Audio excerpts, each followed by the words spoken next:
Dashboard Guide for VeriDoc Sign.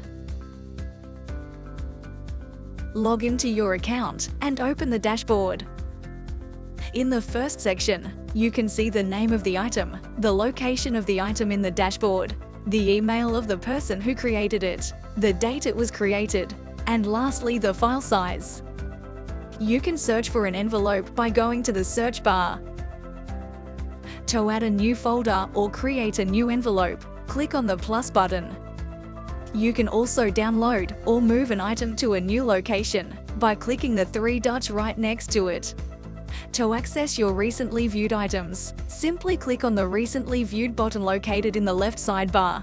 You can also check recently added items by clicking Recently Added below. You can edit a folder name by clicking the Edit button.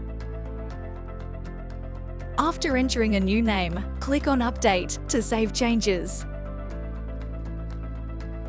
That's it for today. Document verification using globally patented technology. Thank you for watching.